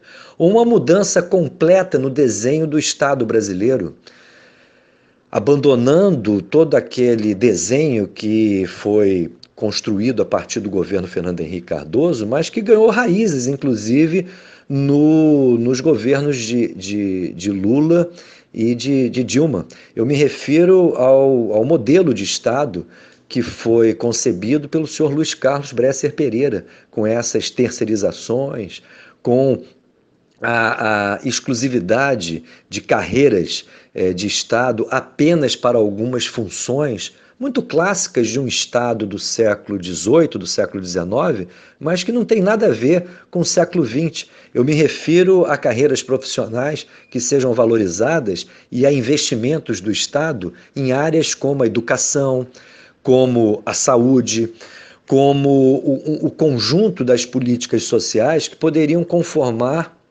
um novo Brasil. Então, esse caminho que a esquerda, tanto a esquerda, vamos dizer, lulista, como mesmo a esquerda que contestou o Lula, acabaram enveredando, me parece que fragilizam muito a credibilidade e o papel da esquerda nesse momento. É por isso que nós temos aí um papel das oposições de esquerda muito fragilizado e, ao mesmo tempo, nós temos aí a proeminência de governadores como o João Dória, como o Witzel aqui no Rio, como principais opositores opositores do governo Bolsonaro. É interessante notar que o PT, por exemplo, dispõe de um conjunto de governadores, ou mesmo de governadores que, não sendo do PT, são governadores progressistas, né, desse campo de esquerda, como, por exemplo, o governador do Maranhão, que vem se destacando aí também como uma voz de oposição. Mas se nós observarmos as suas posições, ou desses outros governadores do PT, seja o Flávio Dino, como o Camilo lá do Ceará, ou o Rui lá da Bahia, as posições desses governadores estão muito longe de encarnarem um projeto alternativo de desenvolvimento.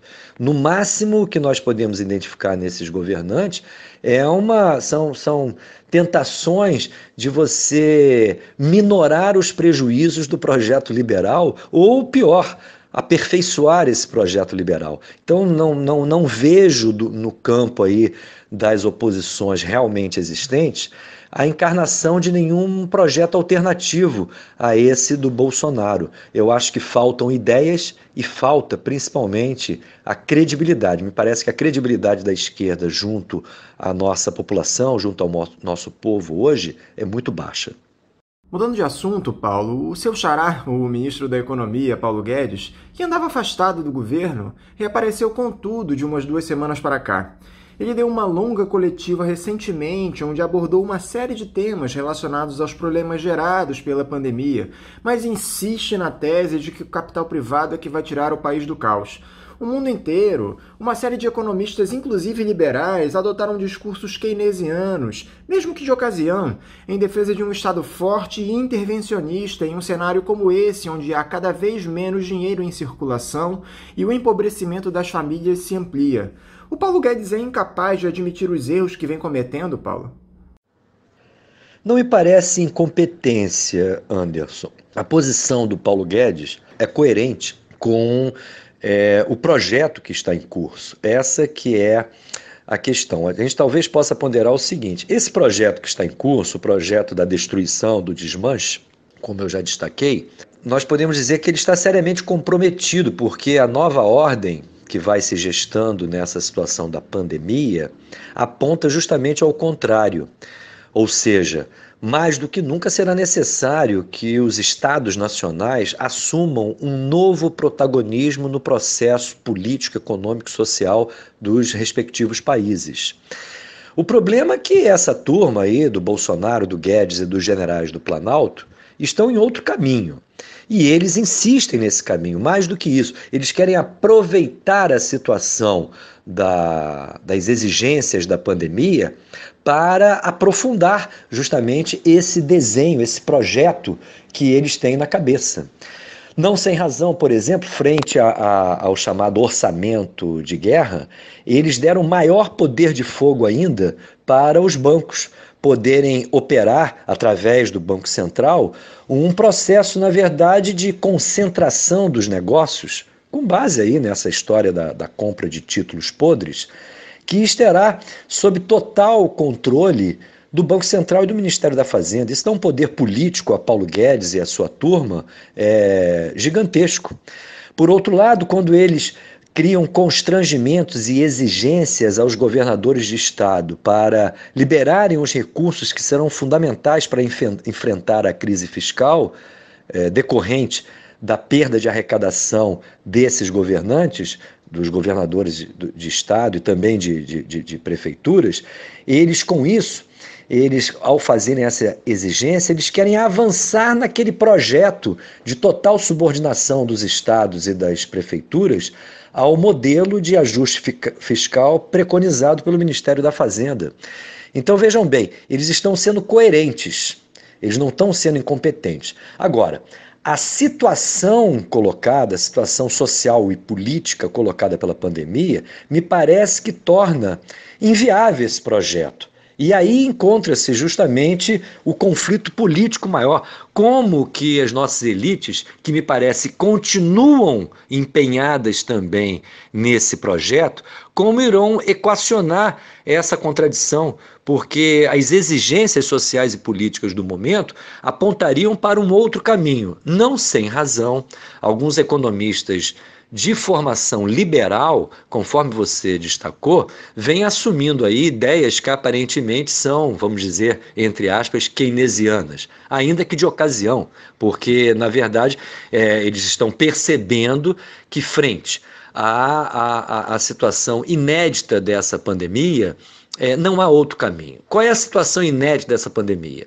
É algo semelhante a um processo de guerra. Nós não temos a destruição física das instalações produtivas, mas temos a sua paralisação praticamente total das atividades produtivas. E temos junto a isso a ameaça sanitária, que não só sacrifica vidas, como tensiona o sistema de saúde, que já vinha muito combalido. Então, como que um governo dessa natureza pode mudar de mão e rapidamente começar a investir em equipamentos e condições de trabalho dignas para os profissionais de saúde no âmbito do SUS? É muito difícil isso, essa virada de mão. Nesse sentido, a gente tem que registrar que esse governo já vinha demonstrando sua total incompetência ou falta de vocação para cumprir tarefas elementares do seu dia a dia, como, por exemplo, o pagamento adequado a todos aqueles integrantes do programa Bolsa Família. Os problemas em relação aos pagamentos do Bolsa Família são muito anteriores à pandemia. Agora, quando surge a pandemia e a necessidade de se colocar o recurso emergencial aí de ajuda à população mais vulnerável, nós estamos vendo essa tragédia nas agências da Caixa Econômica Federal. É incompetência somente ou existe, ao mesmo tempo, uma má vontade em se viabilizar rapidamente a transferência desses recursos? Essa dúvida me parece estar presente na cabeça de qualquer pessoa que raciocina. Será somente incompetência ou existe aí toda uma estratégia no sentido de dificultar que a gente cumpra as tarefas que são emergenciais nesse momento? E eu não me refiro apenas a essa ajuda aí dos chamados R$600, que, por sinal, é uma ajuda muito aquém da necessidade das famílias. Nós temos também essa situação muito grave a respeito do emprego. Nós deveríamos, conforme eu já destaquei em entrevista anterior, termos decretado simplesmente a proibição de qualquer demissão nesse momento. Mas para que isso seja feito, seria necessário que o governo garantisse crédito a custo zero para os empresários, principalmente para pequenos, micro e médios empresários. O que nós temos observado é que esse programa de ajuda ao pequeno e médio empresário especialmente, foi delegado às agências bancárias e aos bancos privados. E isso não tem surtido nenhum efeito. Ou seja, num momento como esse, e com a vocação que o nosso sistema bancário tem, naturalmente a transferência desses recursos de crédito para o micro, para o pequeno, para o médio empresário, deveria ter se dado pelas agências do Banco do Brasil, do Banco Nacional de Desenvolvimento Econômico e Social, do Banco do Nordeste, dos bancos públicos em última instância. Nós deveríamos ter uma linha especial que poderia inclusive ter sido migrada dos bancos privados para esses entes privados, mas através do programa governamental. Nada disso é feito, até porque me parece que esse governo não tem essa vocação. Então existe esse paradoxo, existem necessidades hoje no país que são incapazes de serem assumidas por um governo que tem outro propósito político. E esse propósito não é embalado apenas por incompetência, é também embalado por essa visão de um Brasil privatizado, um Brasil internacionalizado, um Brasil desnacionalizado, que nada tem a ver com as nossas necessidades atuais. E essa é uma questão de fundo que embala a nossa crise atual. No último sábado, em uma conferência promovida pelo Banco Itaú, o Paulo Guedes criticou a concentração do sistema bancário do Brasil. Para ele, com reformas e ampliação de investimentos, a economia ficará mais competitiva. O problema no Brasil é falta de banco, Paulo? Não, Anderson, o problema do Brasil não é a falta de banco. O problema do Brasil é falta de um sistema bancário que esteja acoplado a um projeto de desenvolvimento voltado para os trabalhadores no país. O sistema bancário brasileiro é um dos mais concentrados do mundo. E esse processo, inclusive, foi embalado pelas reformas estruturantes dos anos 90. Nos anos 90, nós tivemos o PROER, que na verdade foi um programa de reestruturação de todo o sistema bancário e do sistema financeiro, que tinha como maior objetivo, inclusive, a concentração do setor bancário, inclusive com o concurso de bancos estrangeiros que entraram no país. No início dos anos 90, inclusive, a entrada de bancos estrangeiros no país foi apresentada como um dos meios para que nós viéssemos a conferir a esse setor maior competitividade. O que nós observamos? Os bancos estrangeiros que aqui entraram passaram a adotar as mesmas medidas dos bancos privados que atuavam e concentravam esse setor no mercado brasileiro.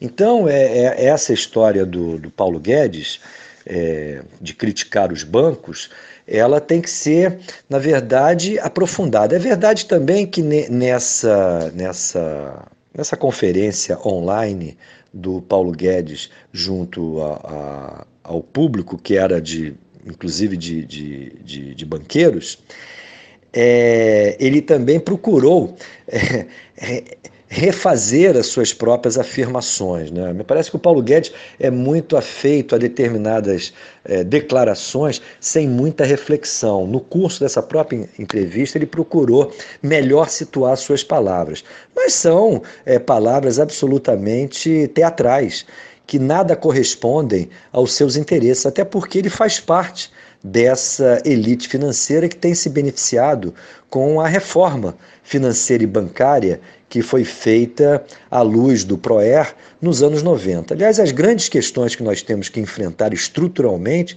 são as reformas dos anos 90. Eu aqui posso pontuá-las. Em primeiro lugar, a reforma macroeconômica. A macroeconomia dos bancos e das multinacionais, como eu chamo, que tem como principal inspiração a liberalização financeira, ela tem que ser sepultada.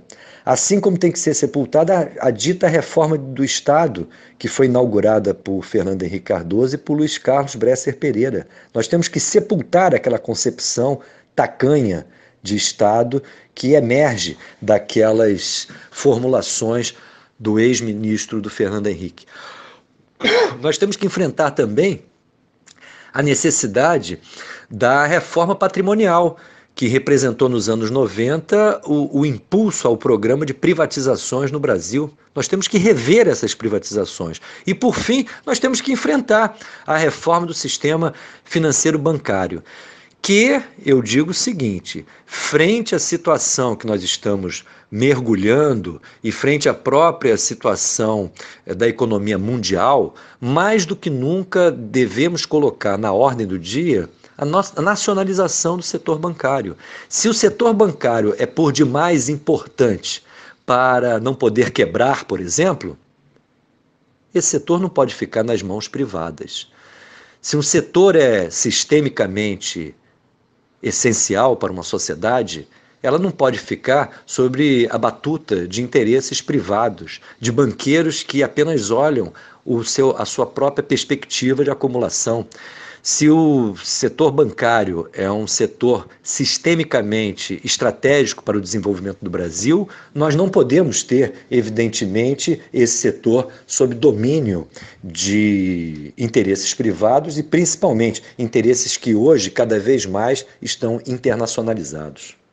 Agora, o Banco Central, que vai comprar uma série de papéis podres no mercado para salvar justamente esses bancos privados que o Guedes tanto defende, baixou a Selic para 3% ao ano.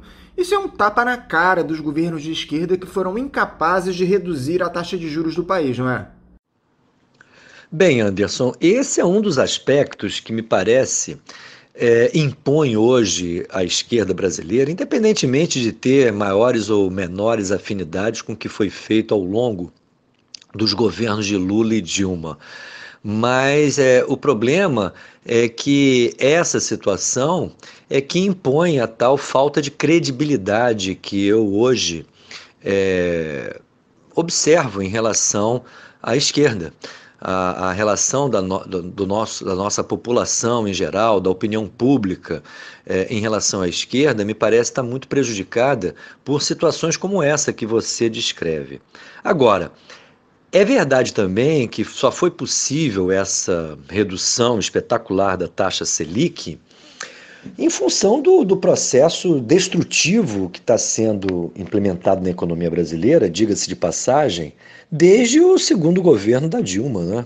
O programa que foi deflagrado pelo Joaquim Levy, que depois foi aprofundado pelo Nelson Barbosa e depois teve continuidade com o Henrique Meirelles já no governo Temer e agora com o Paulo Guedes no governo Bolsonaro, impôs ao país uma situação de destruição de empregos, destruição de empresas e uma recessão em 2015, 2016, que não foi superada pela estagnação que nós tivemos ao longo de 2017, 2018, 2019 e que agora se defronta com essa situação inédita aí da pandemia, com a paralisação muito grave aí das atividades produtivas e a desestruturação, inclusive, do mercado de trabalho. Então, há peculiaridades também nessa trajetória aí do Banco Central sob o comando aí do governo Bolsonaro. De mais a mais, é necessário destacar que uma coisa é a taxa Selic, isso inclusive serve para que a gente pondere a respeito daqueles que supervalorizam, por exemplo, a redução da taxa de juros na época da presidente Dilma.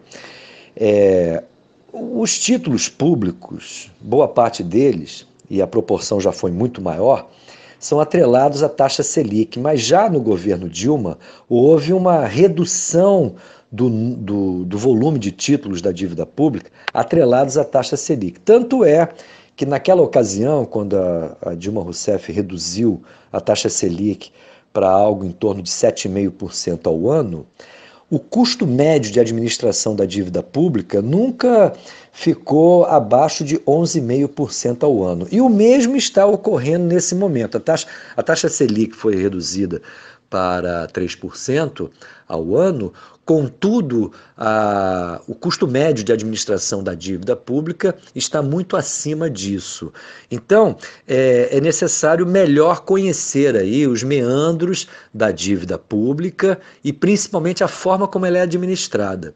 Eu pessoalmente acho que cada vez mais vai se aproximar o momento em que as oposições deverão abraçar a bandeira clara da nacionalização do sistema bancário, pelas razões que eu já expus na minha resposta anterior, e inclusive pela essa situação emergencial que naturalmente nós vamos enfrentar com a elevação da dívida pública e a necessidade de uma total nova administração da mesma, por conta aí dos gastos que serão necessários para a gente enfrentar toda a desestruturação do setor público e toda a desestruturação do sistema econômico em meio à pandemia. O setor bancário passa a ser estratégico para a defesa, na verdade, dos interesses da imensa maioria da população. E, nesse sentido, a gente não pode ficar à mercê, evidentemente, de interesses particulares, privados, em torno de uma questão estratégica que é a ordem financeira e bancária do país. E essa PEC 10, Paulo, que eu acabei citando na pergunta anterior? O Congresso aprovou a proposta na última semana. Eu conversei dias atrás com a Maria Lúcia Fatorelli, da Auditoria Cidadã da Dívida, que fez um trabalho louvável na tentativa de mostrar o quão prejudicial essa PEC é para o país. Esses parlamentares mostram a cada dia que só estão comprometidos com o andar de cima.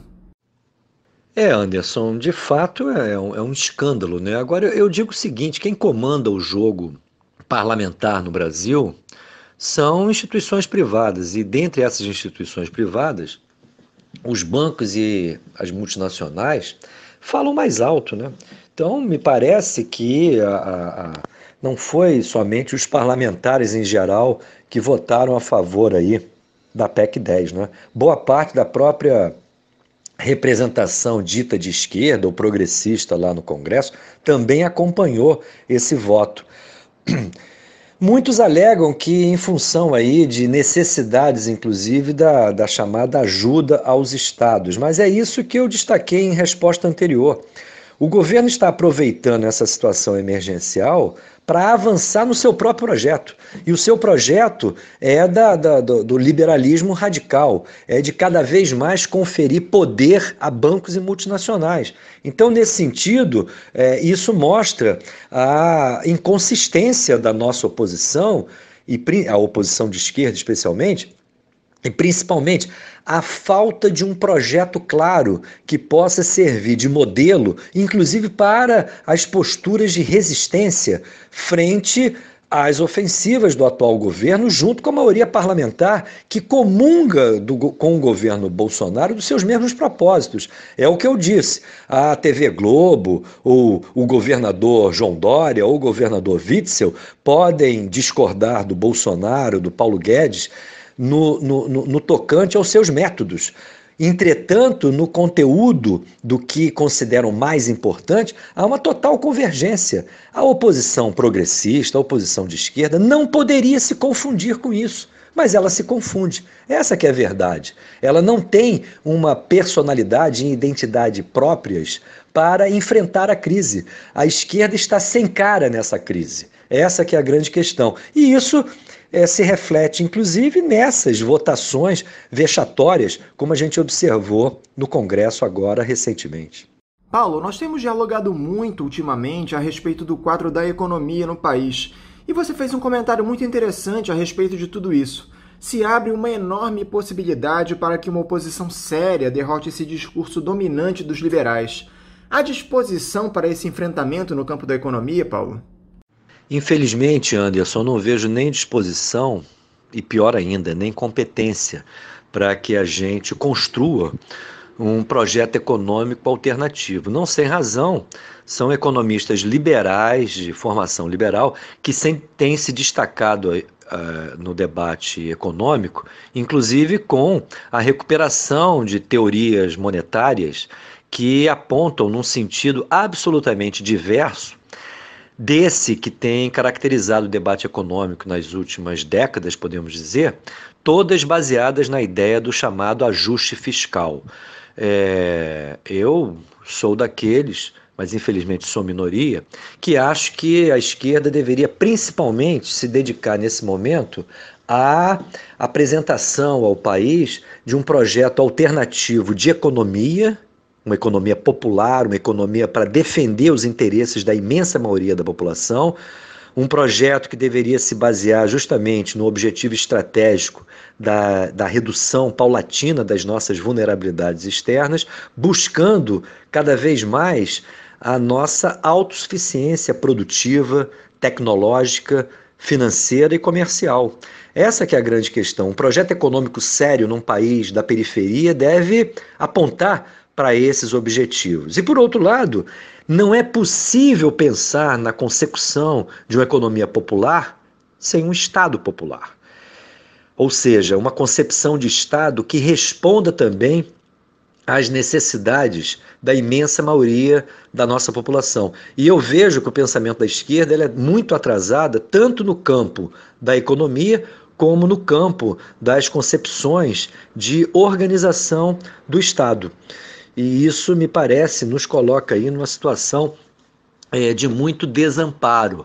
E não é à toa que hoje, depois de 13 anos de uma experiência que para muitos foi exitosa, da esquerda no PT, ou na esquerda no governo, através do PT, nós estejamos experimentando esse isolamento. Mais do que isso, nós tenhamos experimentado, inclusive, aquele afastamento criminoso da presidente Dilma, que se deu também em muito por conta da incompetência da esquerda realmente existente.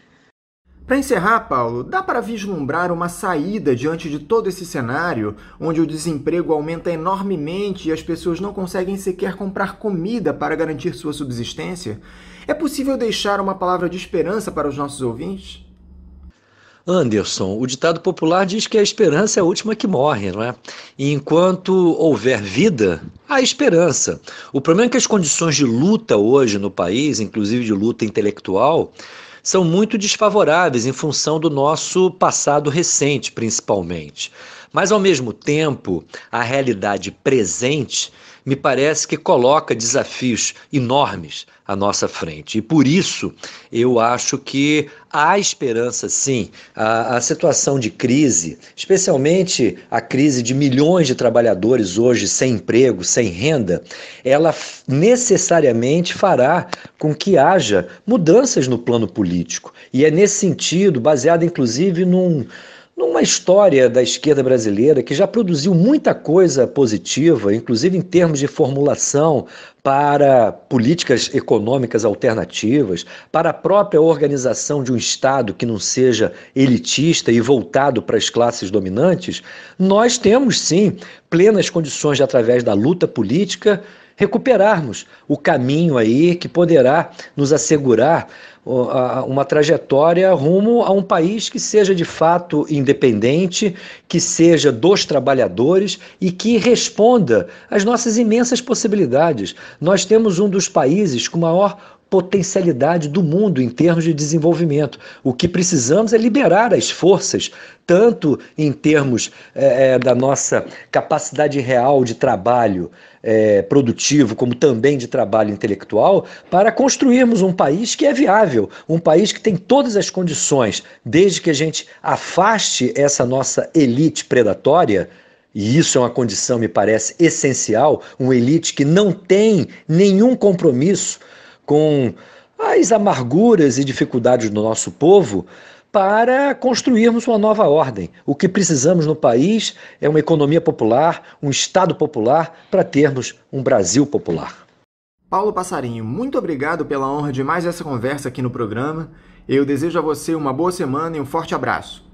Eu é que lhe agradeço, Anderson. Agradeço a você, agradeço a Celeste, a Natália, agradeço principalmente aos nossos ouvintes essa oportunidade de uma nova conversa aqui no nosso querido Faixa Livre. Um forte abraço a todo mundo aí, especialmente a você. Conversamos aqui com o Paulo Passarinho, ele é economista e apresentador do Faixa Livre.